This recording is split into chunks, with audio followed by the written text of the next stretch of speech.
David Shestokas is a constitutional scholar, and he has books you can see back there on the table. He has done radio programs. You all have a bio of his inside your programs. That'll give you the full rundown of where he's been and the extent of his experience. With that, I'd like to turn the floor over to David Shestokas, our guest speaker. David? Yep.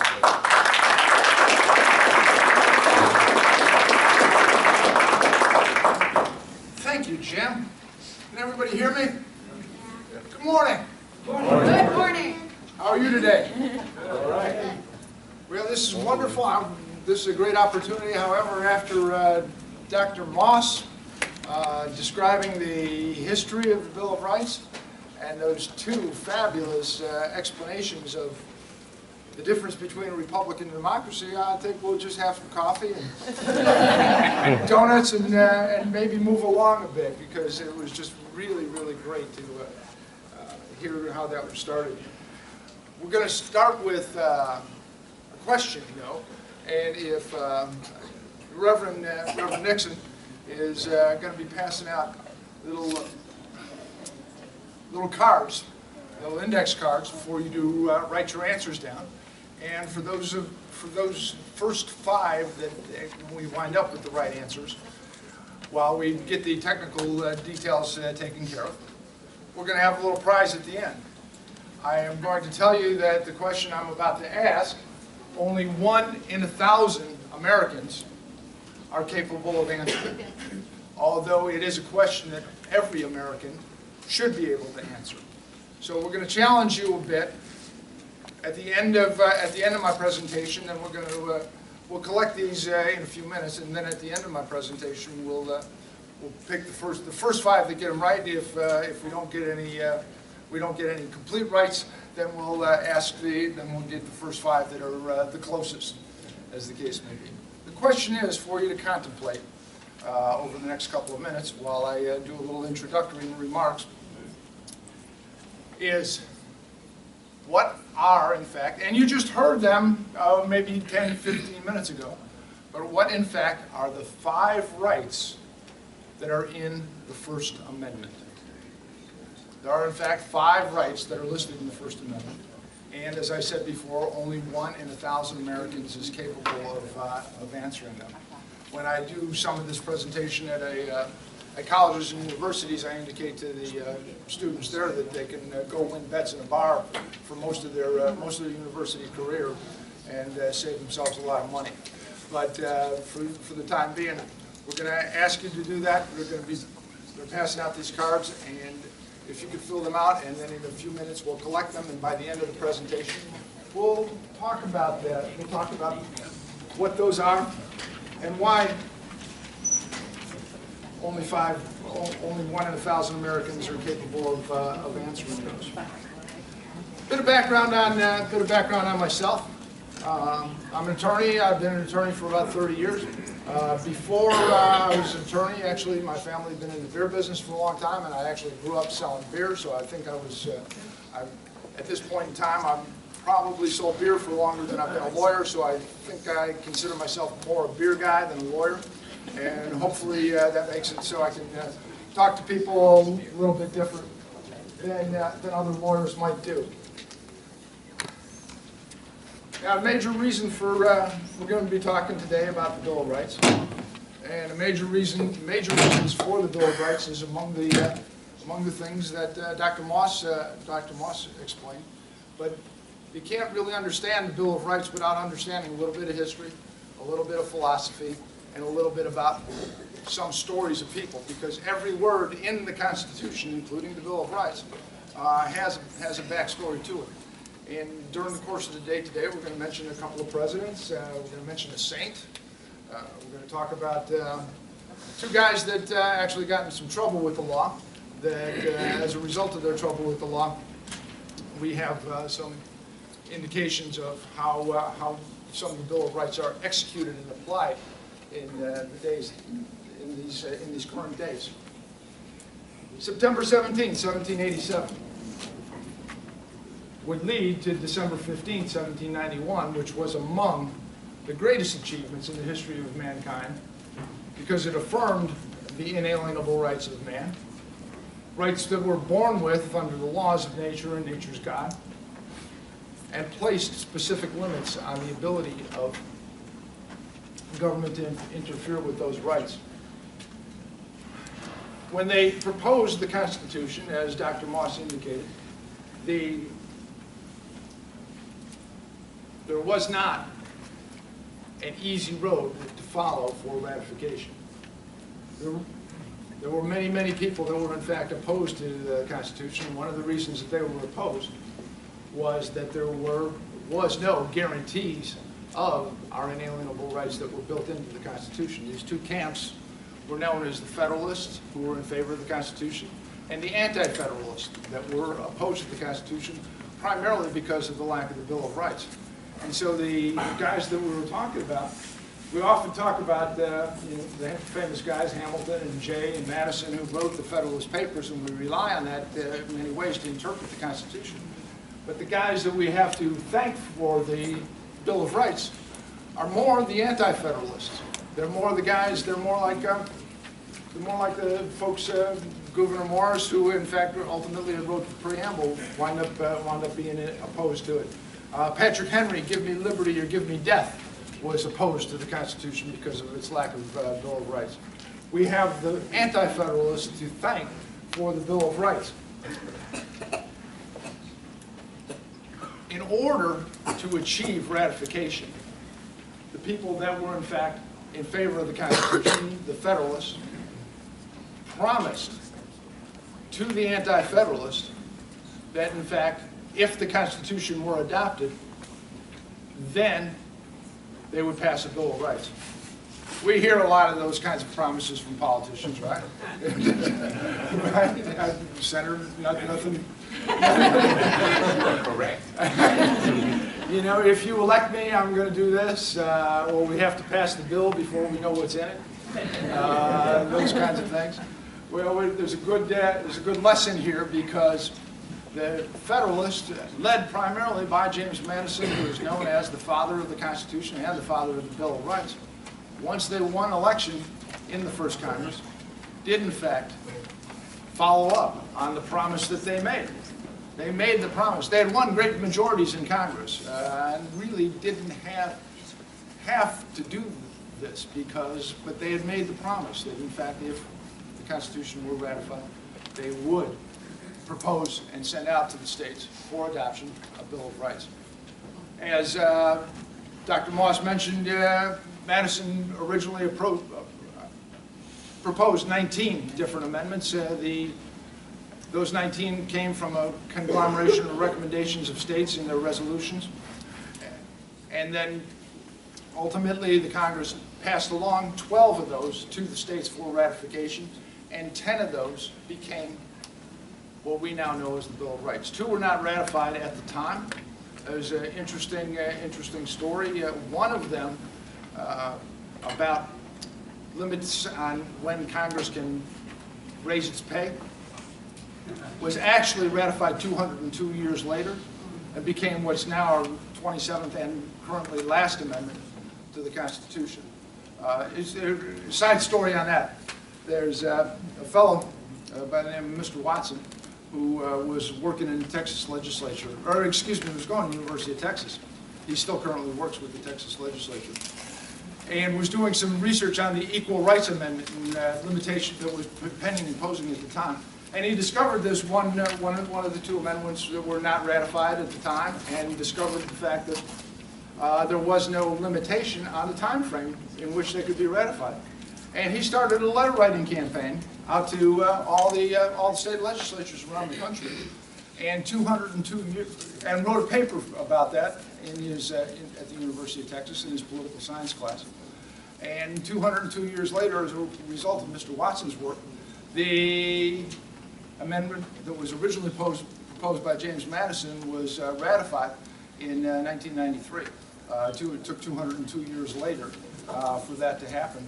And the interesting sidelight about Mr. Watson, he had written a paper about this for his political science class. He got a C on the paper.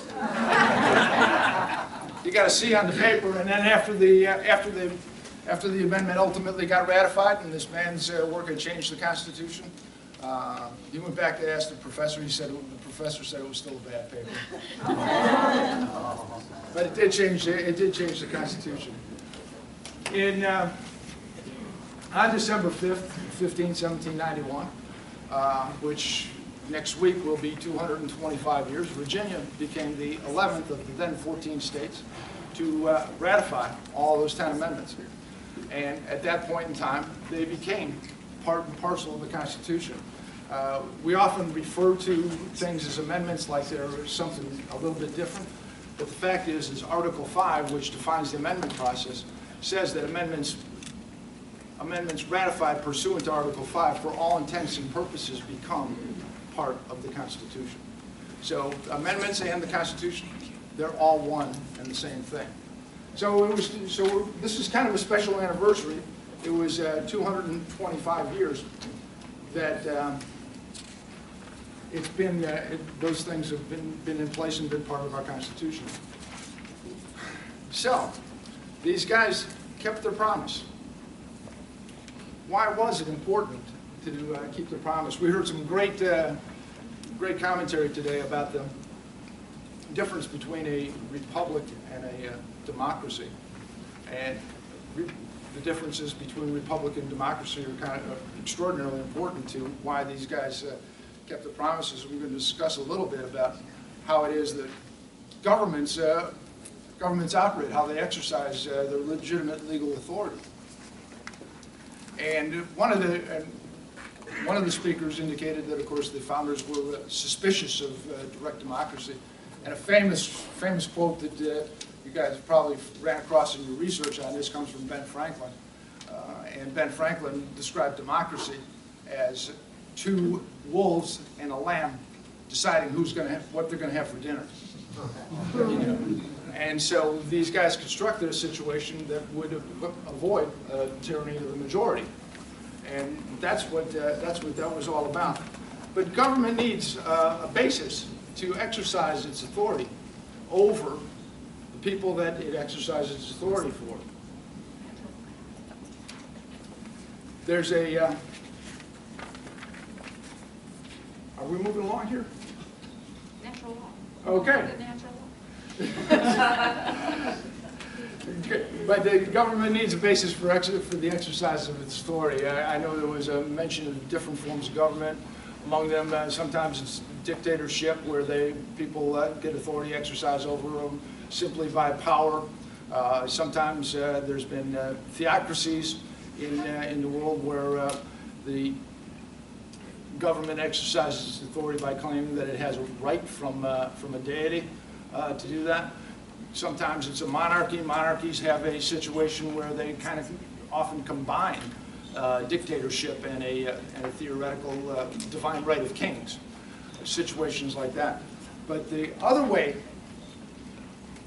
that got put in place with the Constitution and with the founding of the United States of America was never tried before, and it was a government based on a philosophy. And that philosophy had its basis, as we saw on the last slide, in natural law.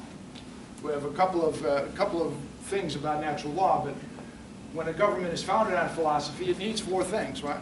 It needs the people to understand the philosophy, which is something that we're sorely lacking these days.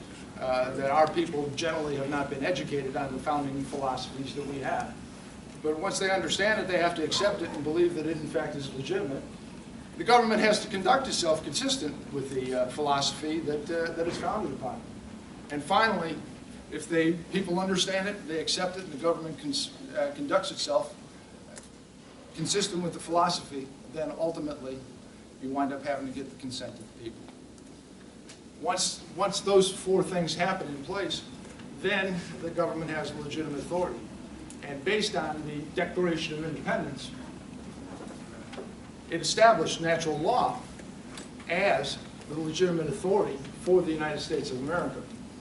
And so it was important for these gentlemen to keep their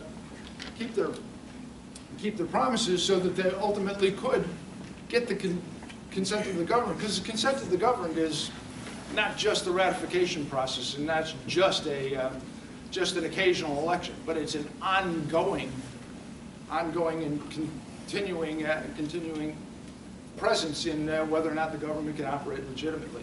When it loses the consent, then it no longer becomes legitimate. And so they established natural law in the Declaration of Independence, when of course it began with when in the course of human events and finished up based upon the law of nature and nature's God. And from there, as Dr. Moss mentioned again, the Declaration of Independence is the basis for ultimately what became the Bill of Rights. We wind up with the unalienable rights that Thomas Jefferson indicates, life, liberty, the pursuit of happiness that we all know, and that the basis for the government and its legitimacy is, as he says here, they derive their just powers from the consent of the government.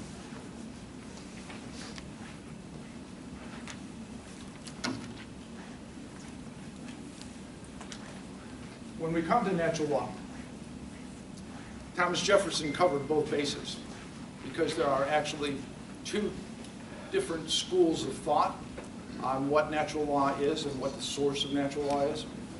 There's two different sources of thought. One is, of course, divine natural law that is inspired by and revealed from God. But there's another kind of natural law that strangely enough comes out in the same place. John Locke, who was a philosophical founder or philosophical mentor, if you will, to the founding fathers, was a big proponent on describing what would become called secular natural law, because it's not necessarily based on divinely inspired revelations. Secular natural law is actually based upon unchangeable and immutable laws of nature that are observed and recorded by the human mind. The idea is that humans by their very nature want to be free. Humans by their very nature don't want to be controlled. And by their very nature, they are inclined to self-preservation. They are inclined to defend themselves, their family. They're inclined to have the benefits of the fruits of their labor.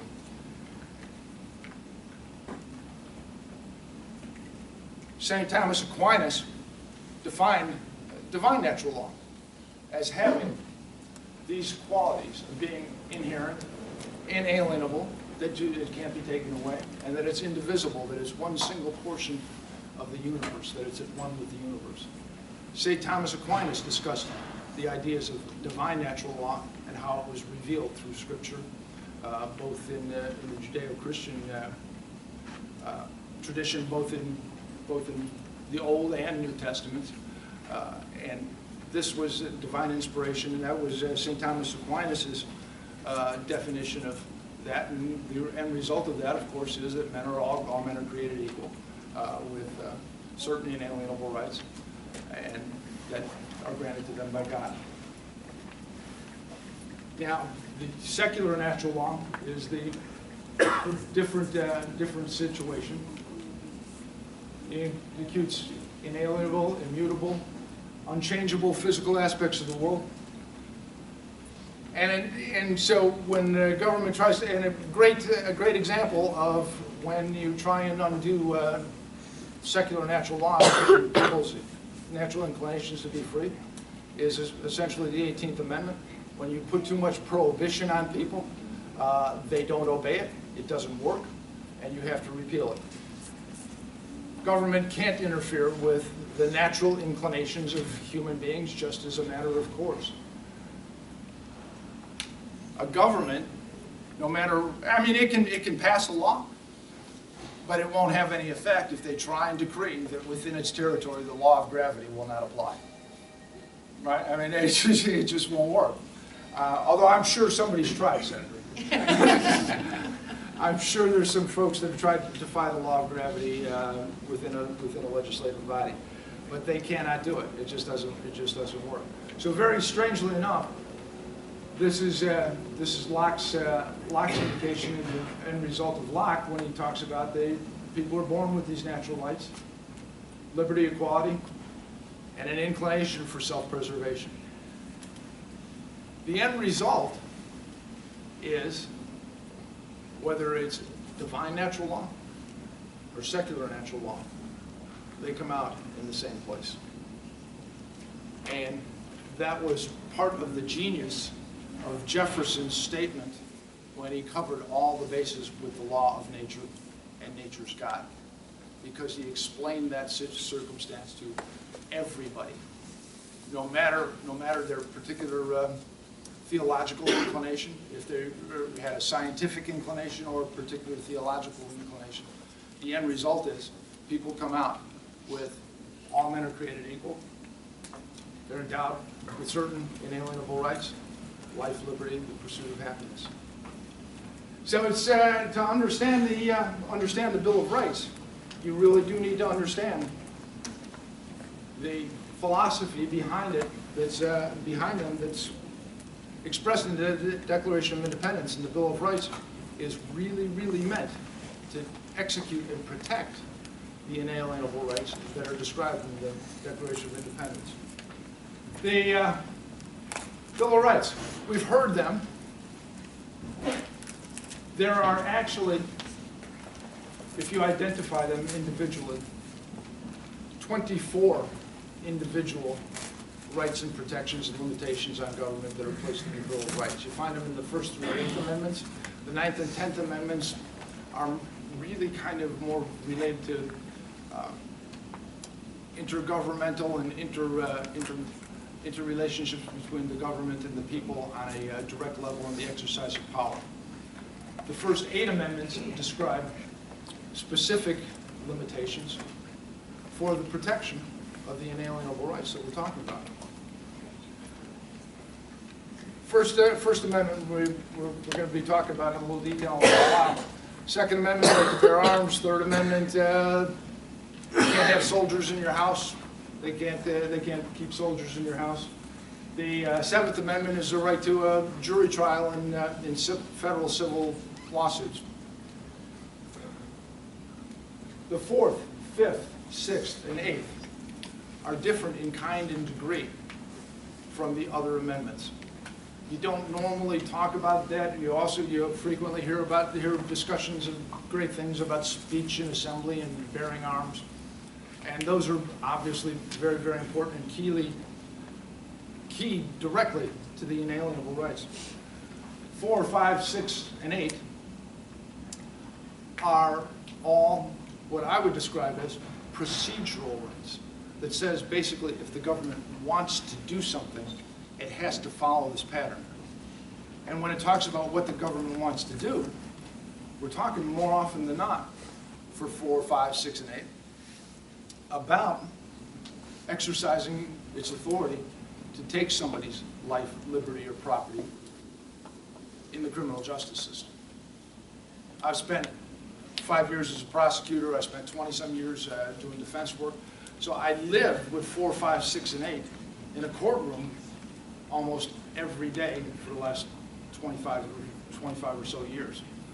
And I don't think that people necessarily understand or appreciate what 4, 5, 6, and 8 do, because all the headlines, all the news stories, everybody screaming about the First Amendment and things like that. But the fact is if the government tries to punish your freedom of speech by putting you in jail for something called sedition or some other kind of activity, they have to follow 4, 5, 6, and 8 to be able to do that.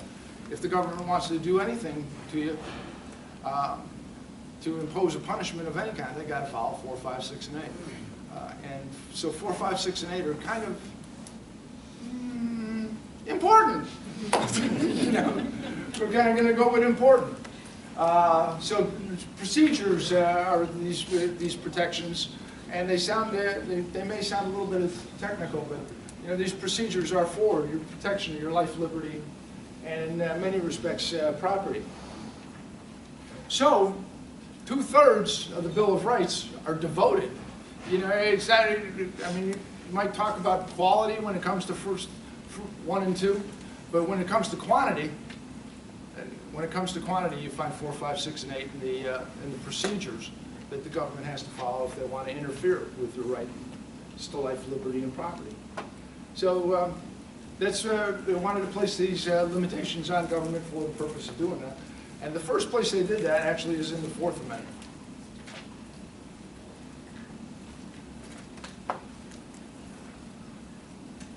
The backstories on so much, there is not a word in the Constitution that is not backed up by some sort of story or some sort of history. Right. And to understand the words in the Constitution, it becomes important to understand the backstories. You can't understand what they're about. And as Madison would famously put it, every word in the Constitution decides a question between power and liberty. And so, and later, of course, John Marshall would also expound upon that. The fourth Chief Justice and the longest-serving early Chief Justice of the United States would expound upon that by indicating there is no word in the Constitution that does not have meaning. So Madison says every word decides a question. Marshall says every word has meaning. So nothing's there by accident. In the 1760s, before the Constitution, long before independence, but what very well may have set the stage for the road to independence, was the issuance of what they called writs of assistance by the King of England. And the King of England would issue these writs of assistance that would order local folks to assist the king or his agents in ferreting out all kinds of things. But these writs of assistance were what someone would call general warrants. That is, if you had a writ of assistance in your pocket and you said, oh, I got a writ of assistance and I don't think that this cross is a safe thing, I think I'm going to take it away, and we're going to determine whether or not the senator's breaking the law here. And that's all they had to do with a writ of assistance. There's a famous early colonial attorney by the name of James Otis that challenged these writs of assistance. James Otis was, despite his 5.5-hour summation, I'll try and be shorter.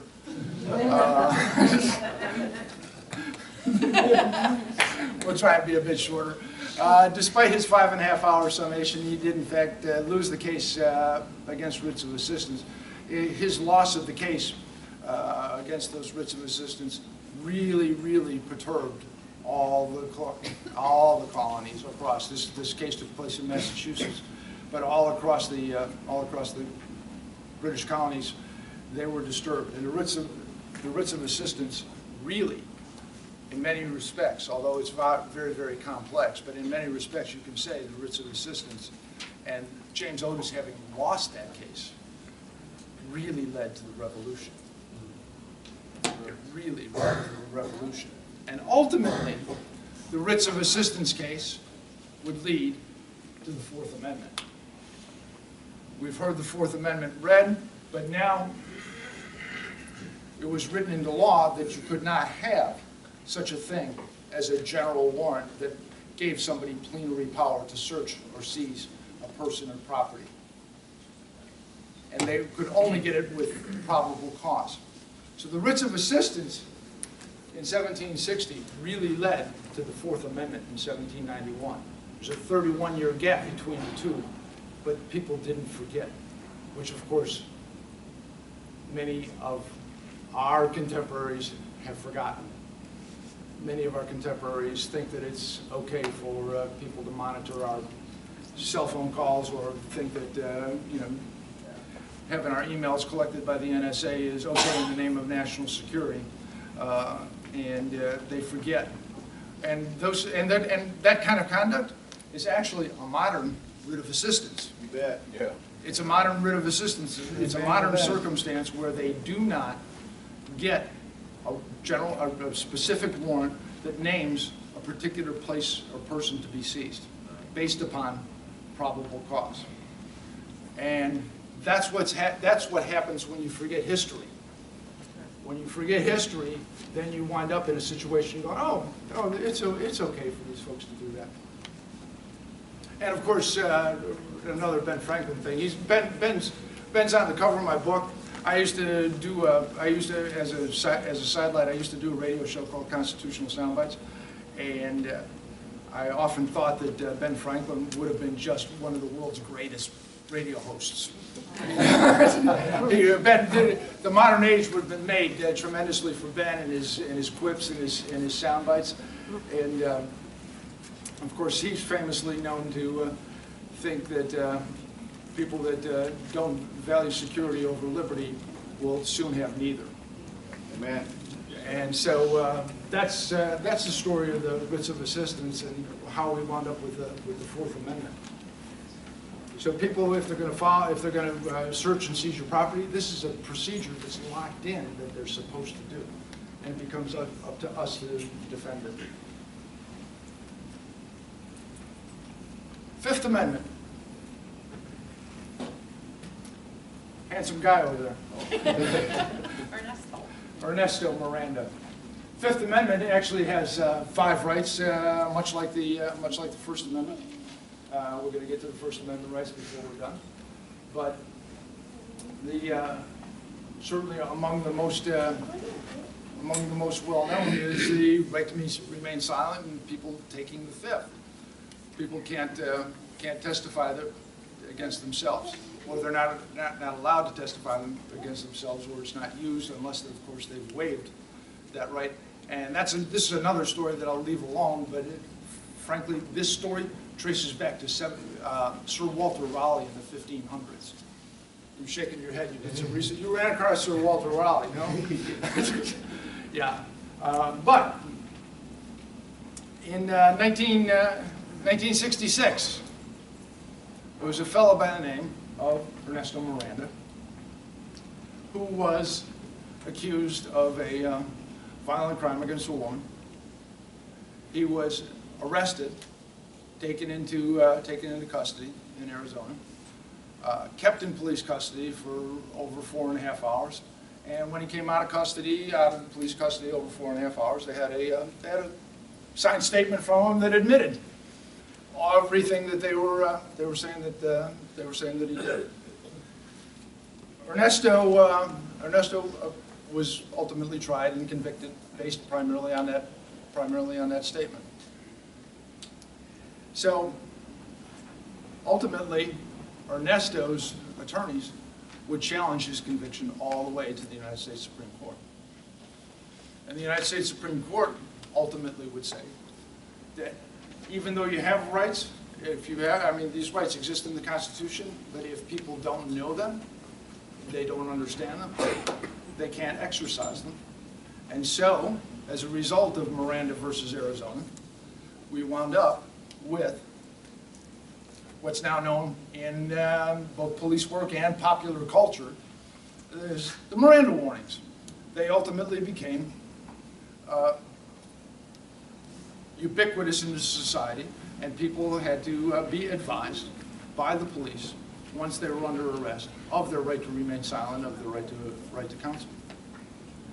Supreme Court, when they did this is a sidelight on the Fifth Amendment situation, and Ernesto was arrested. The Supreme Court, he was convicted. The Supreme Court overturned his conviction based on the fact that he had not been given the benefits of counsel,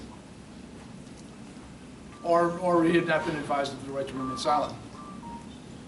Ernesto was sent back to Arizona. He wasn't freed. They overturned his conviction. He was sent back to Arizona, and Ernesto got tried again. And this time they tried him again, and they didn't use his statement, and actually he was convicted again. And he was sentenced to about 5 years in prison. He served his time, got out on parole, and not long after Ernesto Miranda was released, he was making a living signing autographs as Ernesto Miranda of Miranda warning fame. So he was going around making a living doing that, but he also liked to shoot pool. And he wound up in a bar in 1976 in a pool room in Phoenix, Arizona. Apparently got in a fight over the outcome of the pool game, and a melee ensued inside the pool hall and the bar, and Ernesto Miranda was killed. He was murdered in that pool room. The police rounded up, and strangely enough, I've had occasion as a state's attorney to try barroom fights.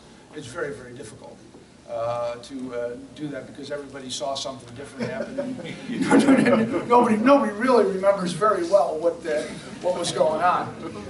But the strange thing about Ernesto Miranda's murder was they did round up everybody in the barroom, and it was quite clear that among the people they rounded up, they had Ernesto Miranda's killer. You know, it was pretty obvious because nobody had left, and they rounded them all up.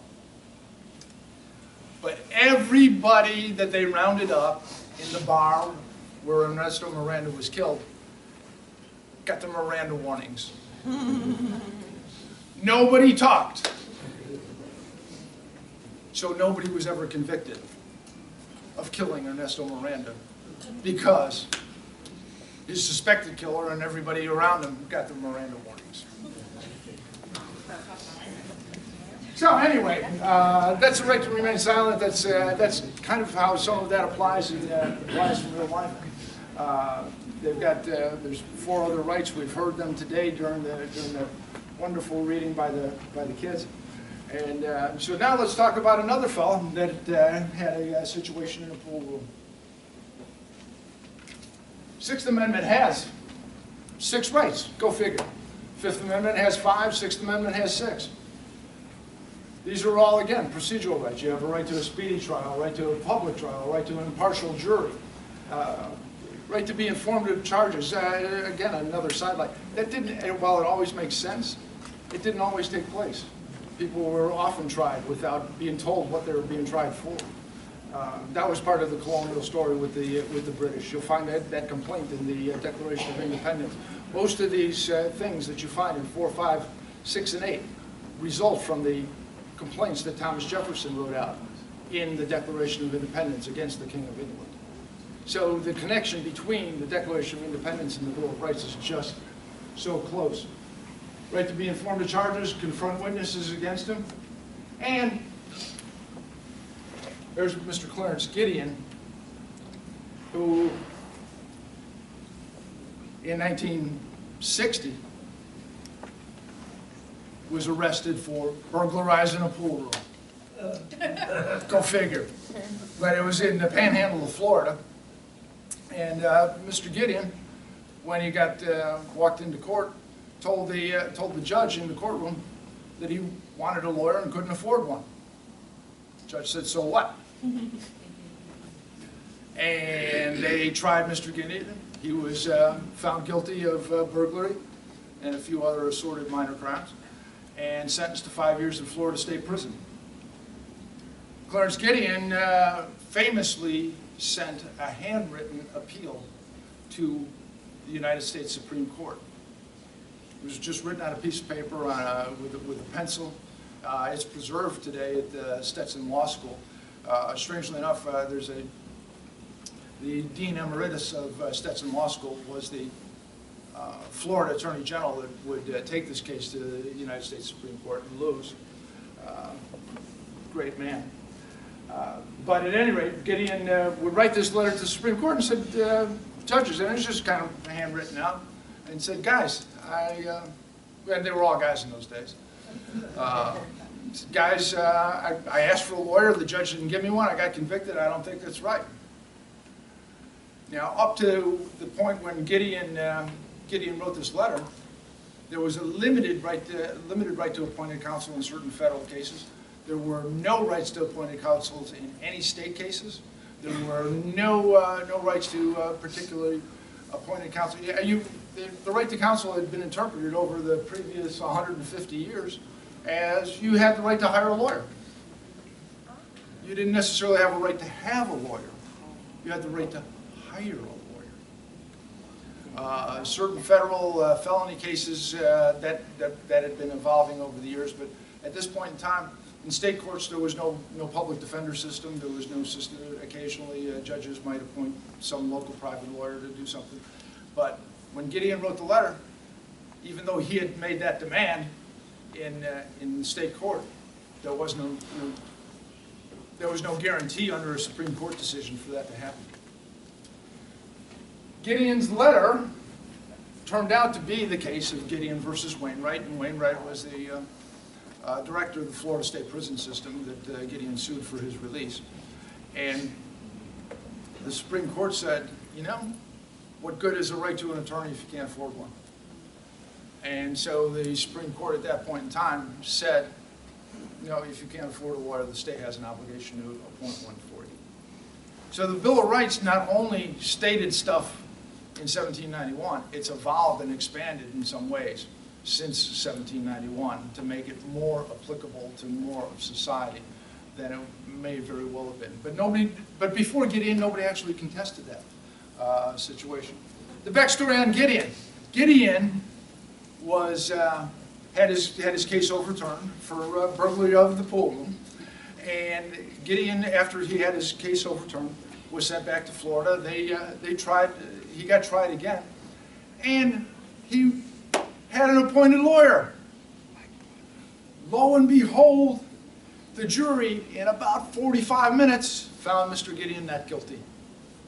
Mr. Gideon was freed as a result of his having had a court-appointed lawyer, and his case reformed the criminal justice system throughout the United States of America.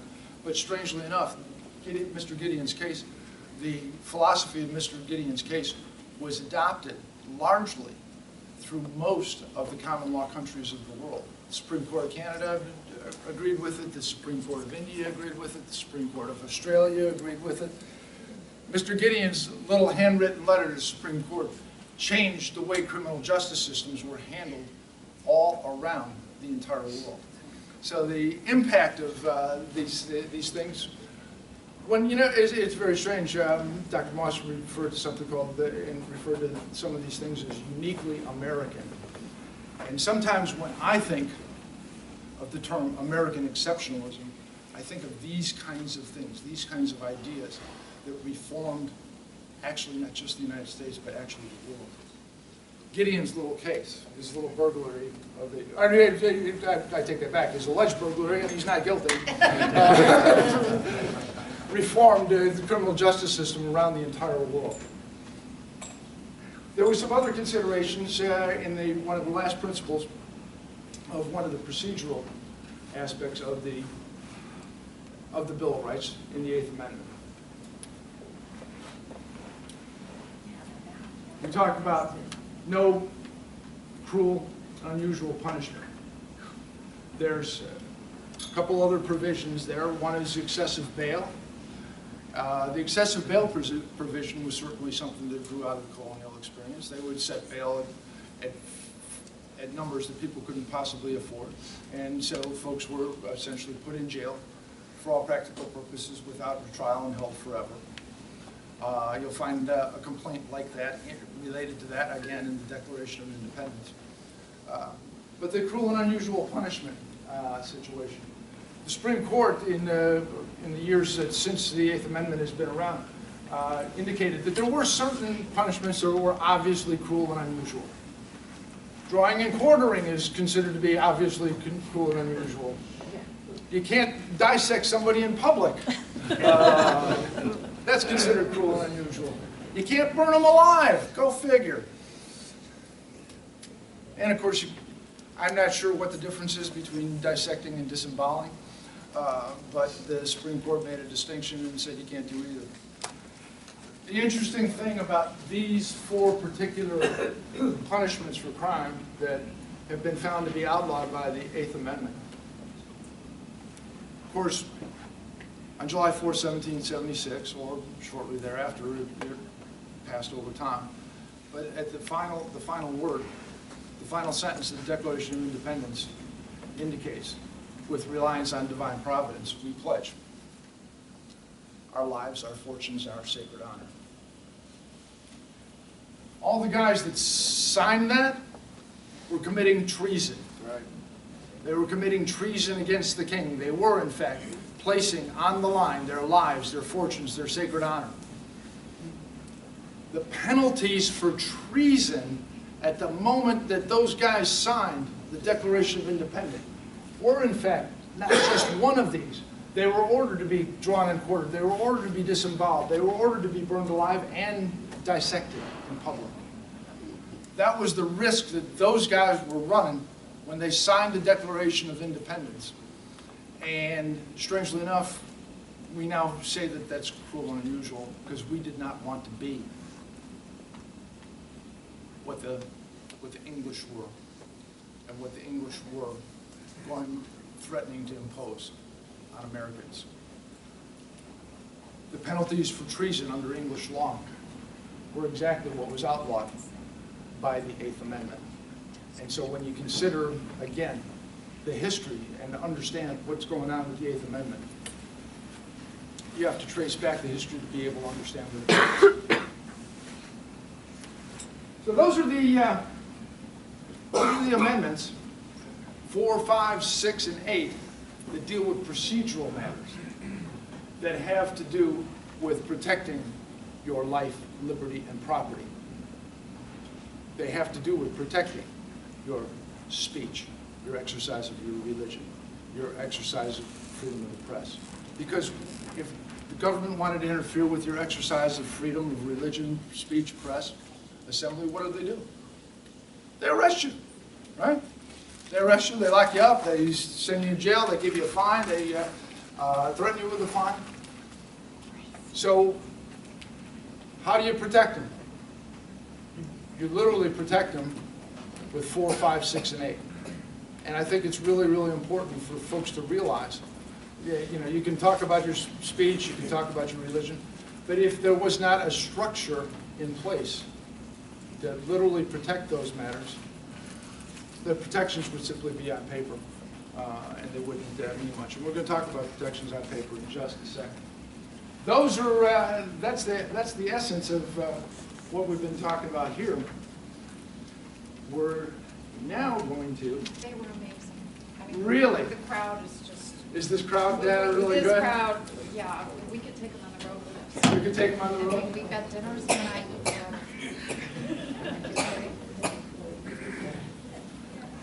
We're going to go back to the First Amendment, and we're going to answer the question. And my beautiful assistant, also known as my sister, indicates that this group is amazing in terms of their answers. We have 5 rights in the First Amendment. They're freedom of religion, freedom of speech, freedom of press, freedom of assembly. And the last one, which I would indicate as the capstone in the last one, is called petition the government for redress of grievances. Now, that's one that people most people miss, most people don't think about, most people don't understand. Now, if you think about speech, press, religion, assembly, big rights, right? Really, really important stuff.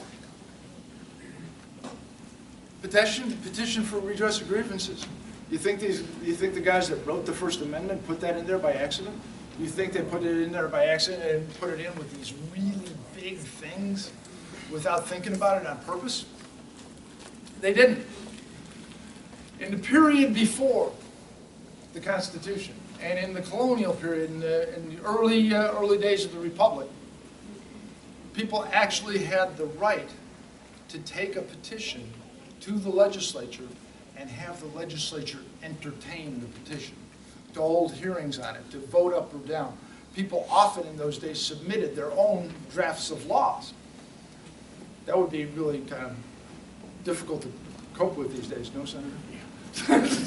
But the people actually would put together their own drafts of laws, and the legislature was obligated to vote on it. These petitions were submitted by men and women and children, and even in many circumstances, slaves. And so this was the tradition that existed at the time the right to petition for redress of grievances was written into the First Amendment. In the 1840s and 1850s, the United States Congress was inundated with petitions to limit or abolish slavery. Democratic-controlled Congress was being extraordinarily embarrassed by these petitions to abolish slavery.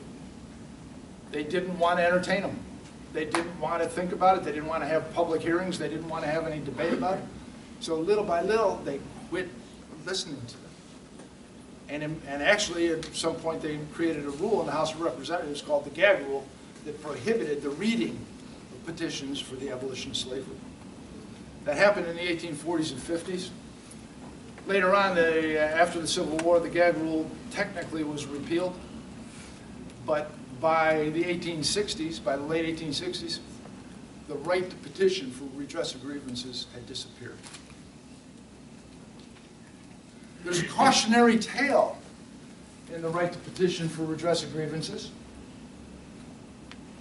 That cautionary tale is that if we don't exercise, if we don't defend, if we don't work with the rights that we find in the Bill of Rights, those rights can and will, in fact, disappear, right? Yep, that's right. Because we have already lost. I mean, it's still on paper, right? It still exists there. We can read it, everything like that. It's still on paper, but it's like, the best word I can say is vestigial. You know, sort of like some people still are able to wiggle their ears. You know, but it's not with particular effect. It's still there on paper, but it doesn't exist in reality. And if we don't do that with the rest of our rights, we run the risk of losing all of them. And the obligation, when you talk about the government enforcement, the obligation is on us. The obligation is on us. Amen. Sure, if anybody has a question, I'll do that. If not, yes, sir. Yeah, you mentioned the 9th and 10th, and it says no nobility. Can you enlighten us on the original 13th Amendment? How much time do you have? Titles of nobility, of course, are not, prohibitions on titles of nobility are not in the 9th or 10th Amendment. They are, the prohibitions on titles of nobility are actually within the body of the original Constitution as unamended itself. But Section 9 and 10. Pardon me? Section 9 and 10 of Article 1. Section 9 and 10 of Article 1, I'm sorry, I was referring to, when I talked about 9 and 10, I was talking about the 9th and 10th Amendments. But sections 9 and 10 of Article 1 indicates that nobody will take titles of nobility, and the controversy of the original 13th Amendment, I have some familiarity with, because they say that somebody accepting the title of Esquire is not allowed to serve in the federal government. But I would Also known as lawyers. that would be the crowd. That would be the crowd, and that's the alleged or alleged original 13th Amendment that seems to have been lost in some places. But I would suggest to you that the title of Esquire these days is traditional and not granted by another foreign government. When you're talking about a title of nobility, you're talking about sir, or being knighted by the Queen, or given a title of a lord, or something you find on Downton Abbey. Wasn't it passed in like 1824, 1828? You know, I'm familiar with it. To be perfectly honest with you, I didn't study it quite a bit, because it certainly turns out to be issues for attorneys. Yeah. But my question was, because what I saw was 1824, 1828, they found all the ratified copies. Yeah. Why did it take all the way till after the Civil War, during the Civil War, for it to get turned over to, the no slavery? You think in that year, in that, There were several proposed, there was a different proposed 13th Amendment that actually was proposed to constitutionalize literally slavery. And then there was the Titles of Nobility Amendment that was allegedly ratified. So there's several things within that time frame that were at issue.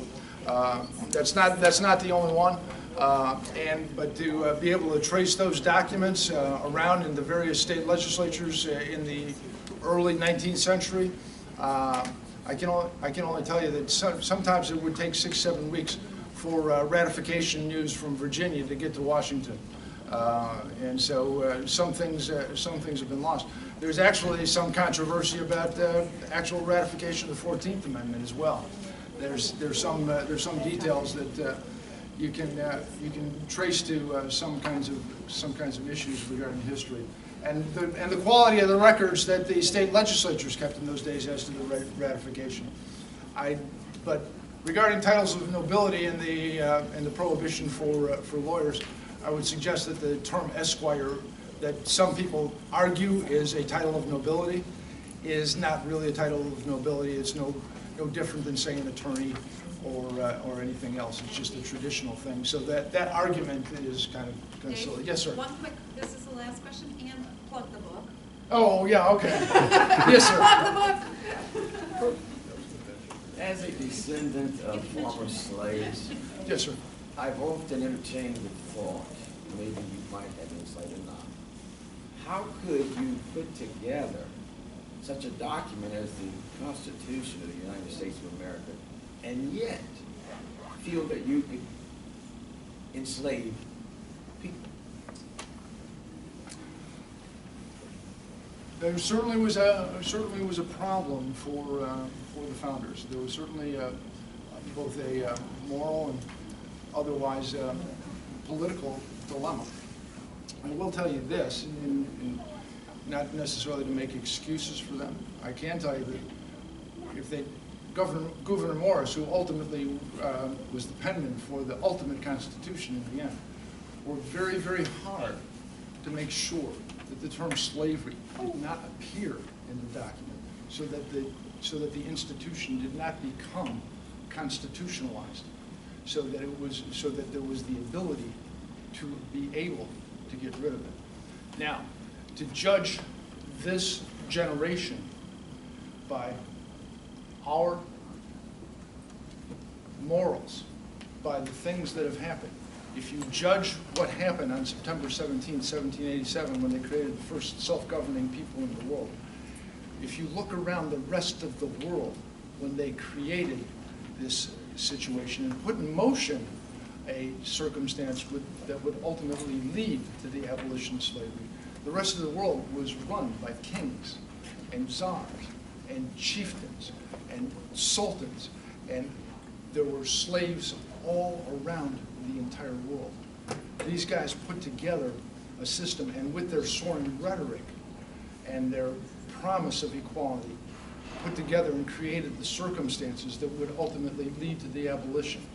I can make no defenses for the southern states that even through the 1840s and 1850s, which was their dedication to maintaining that institution that led to our losing their petition for redress of grievances.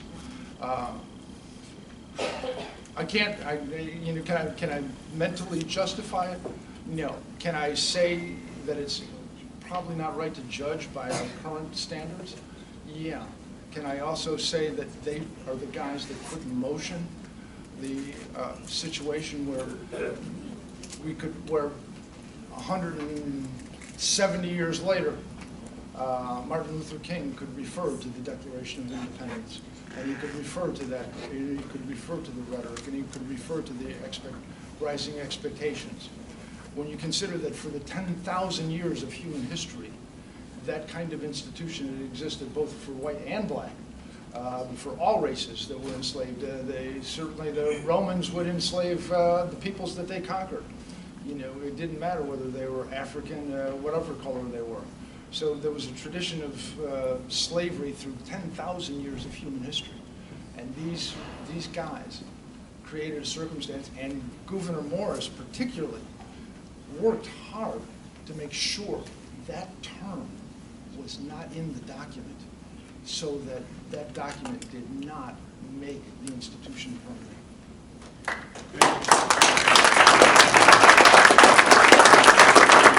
I understand that was my last question, as my beautiful assistant over here reminded me. I do have a book called Constitutional Soundbites. It would be for sale in the back. I will be autographing copies for those of you that choose to do so. It is 150 frequently asked questions about the Declaration of Independence, the Constitution of the United States of America, and the Bill of Rights.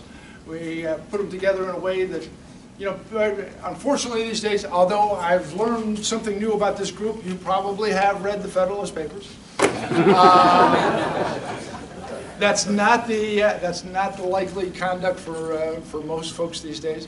Most folks these days are used to getting things like tweets and blog posts and things of that nature. And so we put together 150 frequently asked questions and answers. What did Jefferson mean by all men are created equal? One of the more interesting questions in the book, I think, is what can a president legally do with his pen and his phone? But thank you very much. I appreciate it.